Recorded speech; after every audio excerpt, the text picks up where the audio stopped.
আমার কাছে মনে হচ্ছে সময়টা সাময়িক। আপনি তো মানে মানে কোনো আলাদ্দিনের চেরাগ নেই যেটা দিয়ে আপনি যে সুইচ দিলেন কালকেই মার্কেটটা ঠিক হয়ে যাবে। আপনারা সাংবাদিক হিসেবে যদি আমাদেরকে একটু চিহ্নিত করে দেন তাহলে আমাদের জন্য আর একটু সুবিধা হবে কাজ করার জন্য, এক নাম্বার।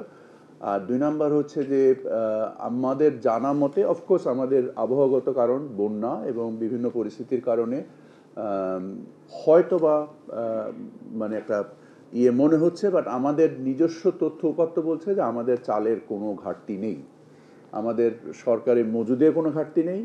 তারপরেও আমরা প্রস্তুতিমূলক পর্যায়ে আমরা যে ব্যত্যয়টা চালের বাজারে দেখছি সেটাকে মানে হ্যান্ডেল করার জন্য, অ্যাড্রেস করার জন্য আমরা আমদানিকে আরও বেশি উদার করেছি, যেটা আমরা বললাম যে আমরা 63%কে 3%-এ নামিয়ে নিয়ে এসেছি। সো আমরা আশা করি যে আমদানি শুরু হলেই যদি কেউ মজুদ করে থাকে অন্যায্যভাবে, এই মজুদটাও তারা ছাড়তে বাধ্য হবে এবং বাজার স্বাভাবিক পর্যায়ে নেমে আসবে। কিন্তু এই সময়ের মধ্যে তো শত কোটি টাকা বাজার থেকে উঠিয়ে নিচ্ছে এবং মানুষের তো কষ্ট হচ্ছে, চালের দাম নিশ্চিতভাবেই হচ্ছে, এখানে অস্বীকার করার কোনো সুযোগ নেই। বাট আমার কাছে মনে হচ্ছে সময়টা সাময়িক। আপনি তো মানে কোনো আলাদ্দিনের চেরাগ নেই যেটা দিয়ে আপনি যে সুইচ দিলেন কালকেই মার্কেটটা ঠিক হয়ে যাবে। বসুন্ধরা ট্যাবলেট এখন আরো উন্নত। এই হট এয়ার থ্রো টপ শীত দ্রুত শোষণ করে সোনামণিকে দেয় কোমল অনুভূতি।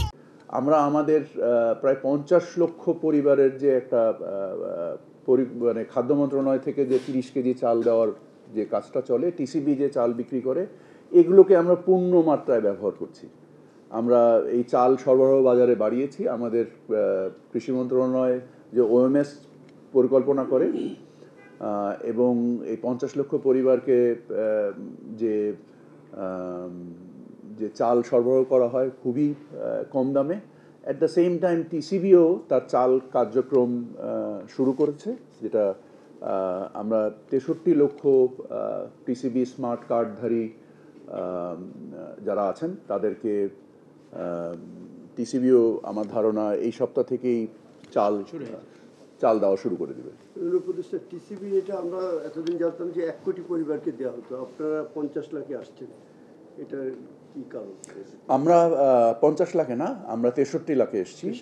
হ্যাঁ, এবং এটা একটা ভুল নিউজ আমি গতকাল দেখলাম, যে এই নিউজটা হচ্ছে যে এই 1 কোটি পরিবারের কার্ডের মধ্যে প্রচুর দুর্নীতি ছিল।